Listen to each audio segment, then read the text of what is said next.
Bom, hoje a gente vai falar sobre Robert Crumb, especificamente o Gênesis, essa obra dele. Ele é um autor underground que trabalha muito sexo, drogas, mas ele tem muita qualidade. Então vale tanto para quem é iniciado ou para quem ainda não conhece, está começando, vale se aprofundar um pouco nesse caso.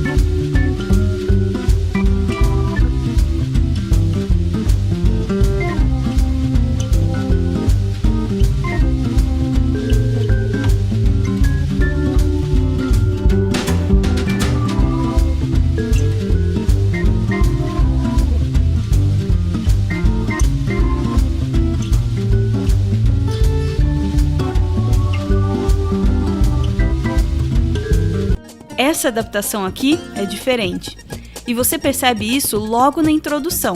O texto avisa: Eu, R. Crumb, ilustrador desse livro no melhor de minha habilidade, reproduzi fielmente cada palavra do texto original. Todas as outras adaptações da Bíblia em quadrinhos que vi contêm passagens com narrativas e diálogos completamente inventados, numa tentativa de modernizar e deixar mais dinâmicas as velhas escrituras.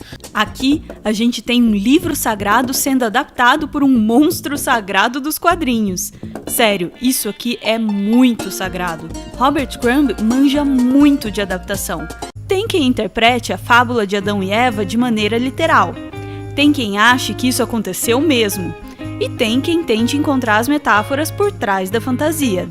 Só falta explicar a simbologia por trás do fruto, da árvore do conhecimento, da serpente. Só falta basicamente tudo. Quanto mais espaço para interpretação uma obra deixa, mais discussão ela gera. O Velho Testamento, apesar de ser velho, continua sendo discutido.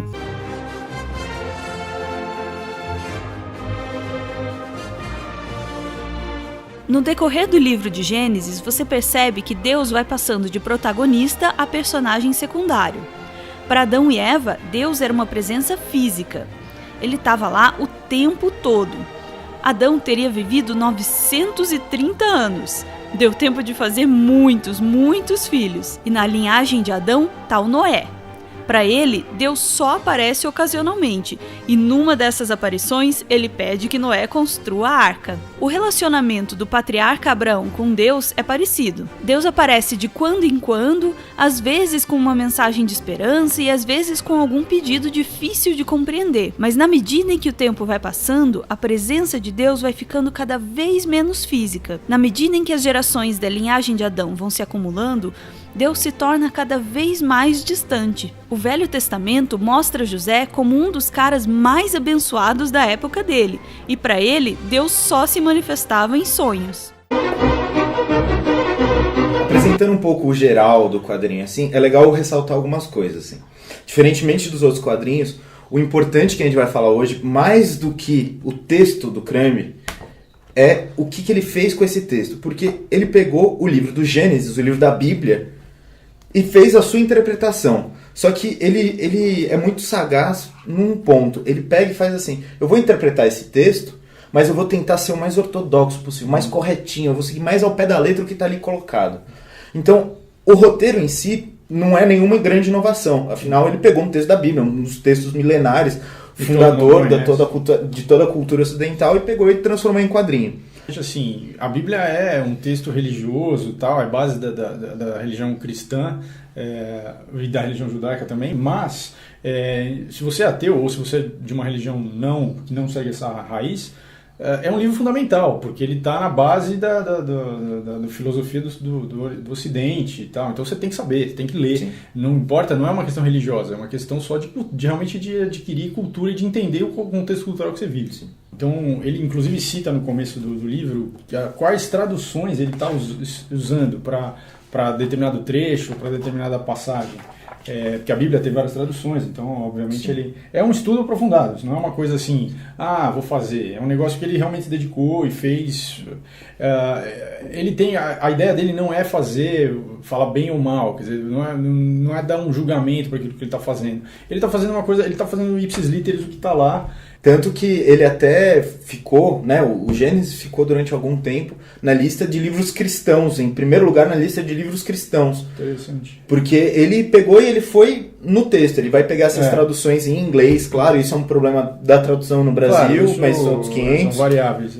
Mas assim, ele vai tão na raiz da coisa que tipo, até os próprios cristãos passam a confiar no que ele está usando, assim, na tradução que ele está gerando. O interessante do traço dele, que o Sérgio estava falando, ele trabalha, é tudo preto e branco, mas o trabalho dele é aquele traço sujo, então tem muito detalhinho, tem muita rachura, tem muito nível ali de cinza, né? Ele consegue vários tons de cinza ali.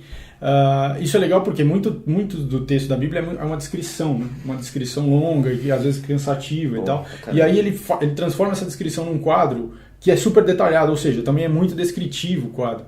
E aí isso, assim, dá uma aliviada bacana na hora que você está lendo o texto, que você tem vários elementos para agregar naquele texto. É aquela coisa de dar rosto ao texto, né? Ele, nessas passagens, o quadrinho deixa um pouco o seu papel quadrinho e passa a ser uma ilustração, porque tem o texto lá do lado, ele pega e põe o rosto dos filhos, põe o rosto do pai. Tem muito momento que é uma ilustração do texto, literalmente, mas é muito interessante.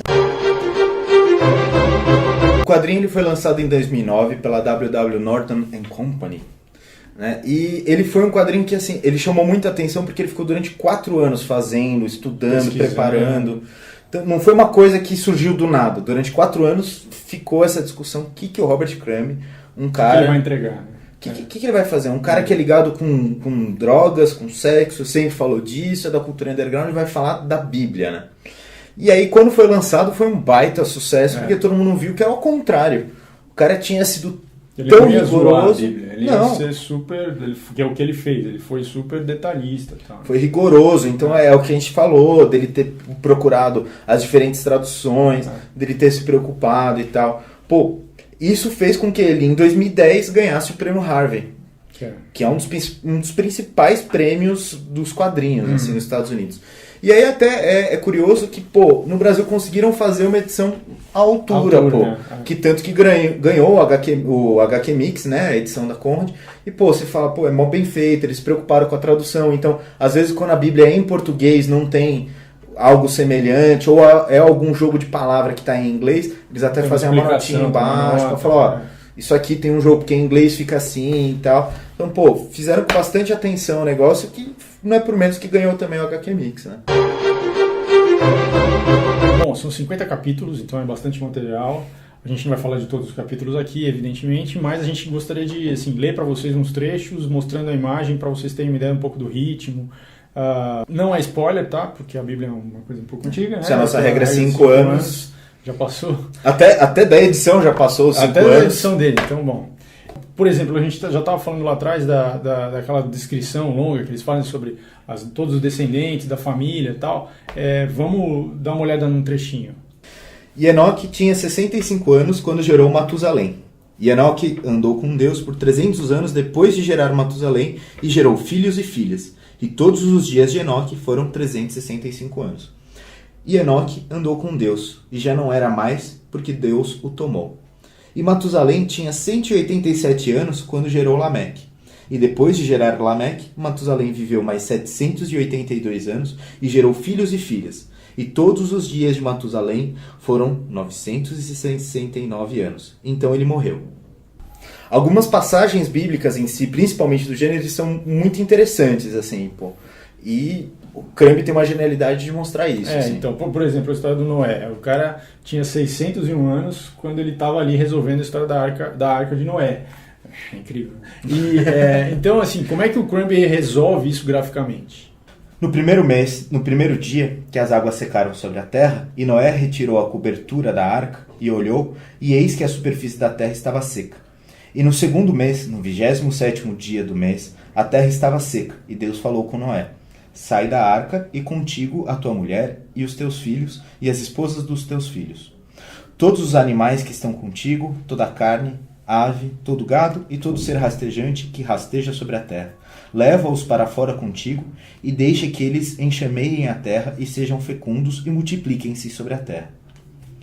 E Noé saiu, seus filhos e sua mulher, e as mulheres dos seus filhos com ele. Cada animal, cada ser rastejante, cada ave, tudo que se move sobre a terra saiu da arca, cada qual com sua espécie. Bom, muitas vezes o desenho do Crumb vai um pouco na contramão do trabalho dele anterior, todo o trabalho anterior. Porque como ele é um cara muito underground, você espera algumas coisas e aí ele até assim oculta algumas cenas ou insinua algumas cenas de sexo, de alcoolismo que tem no texto, mas ele não escancara como ele normalmente faria. Sim, sim.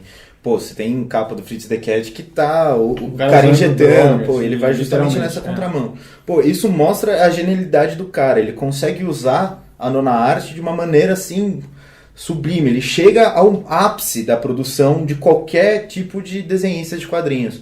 Porque o cara conseguiu pegar a mesma linguagem que ele usa pra falar das coisas mais sujas, pra falar de uma coisa assim, pô, religiosa e mais tradicional da religião, porque o Gênesis, pô, vale inclusive para os judeus, não é só cristão, né? O cara conseguiu chegar nesse ponto, assim. Mesmo para os não religiosos, o texto é interessante, porque ele pega e transforma um texto que é confuso, complicado, denso, numa coisa muito mais fácil de ler, muito mais palatável, assim. Assim, ele pega e consegue conquistar o público, não por mostrar o sexo, não por mostrar a Bíblia em si. Pô, ele vai nessa singeleza de transformar o texto, mas com essa qualidade incrível. Ele se preocupa em mostrar o que está de fato no texto. E é isso que é o grande truque do cara. E é por isso que essa obra é tão especial e por isso que a gente analisou ela do Crumb, não as outras. Assim. Assim, a gente tenta sempre entender assim, por que essa obra marcou tanto. E, pô, a gente já falou algumas vezes aqui, o que marca principalmente pro Crumb é ele pegar e falar da Bíblia. Aí você fala, pô, o cara teve esse preciosismo e tal. E é aí que tá justamente a maior virada do cara, é a maior trollada que o cara dá. Porque todo mundo vira e vai esperar que ele, pô, cause. Não, ele pega... vai zoar. Ele não vai zoar, ele não zoa. Ele pega e vai no texto literal. E aí é que ele faz a maior sacada dele. Porque ele é tão literal, ele é tão preciso no que ele tá colocando ali, que ele tira todo o misticismo do texto. Sim, ele limpa, porque é só o fato do texto tá ali uma imagem. Ele transformou um texto místico num relato histórico. Isso, exatamente. Ele fez esse passo e cortou tudo que poderia ser de interpretação. Bom, só para entender isso que a gente está falando o tempo todo, de comparar com os outros trabalhos dele, para quem não conhece, eu acho que vale a pena conhecer.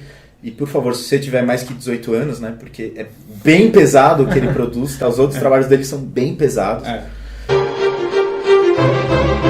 Esse foi o Gênesis, do Robert Crumb. Esse foi mais um episódio do Quadrinheiro de Seco. Espero que vocês estejam gostando.